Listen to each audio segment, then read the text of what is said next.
Que depuis octobre environ, Google, Yahoo et d'autres moteurs de recherche arrivent à indexer tout le site. C'était une petite modification à faire parce que, et ça c'est aussi ce qui est peut-être attire des membres, c'est que les gens qui ne sont pas membres peuvent voir seulement 8 arbres par jour. Si on veut voir plus que 8 arbres par jour, il faut devenir membre ou changer d'ordinateur ou c'est un peu compliqué, voilà.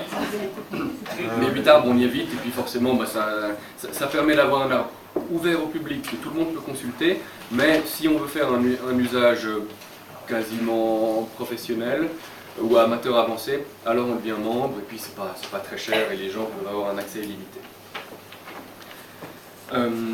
Donc là, j'ai regardé sur ces dernières semaines, il y a une page qui est affichée toutes les 3 secondes. Et ça, j'ai pas calculé le nombre de pages que ça fait par jour, mais c'est vraiment significatif, ça fait 20 pages par minute. Mais l'immense majorité, c'est Google et Yahoo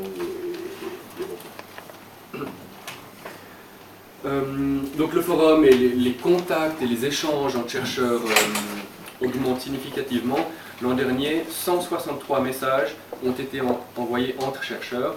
Donc, pour mémoire, il y a tous les membres que c'est-à-dire que vous pouvez être contacté. Lorsque vous êtes identifié sur le site, si je vais sur la page de Roger Durand, donc je vois son arbre généalogique, je vois qu'il est membre et je peux le contacter. Si je vais sur un de ses ancêtres, je vois le membre le plus proche est un tel, et je clique sur un tel et je peux le contacter. Il y a la base de données de patronymes, donc on peut s'inscrire en disant voilà, moi j'ai fait des recherches sur le tel patronyme et on peut contacter ces gens-là.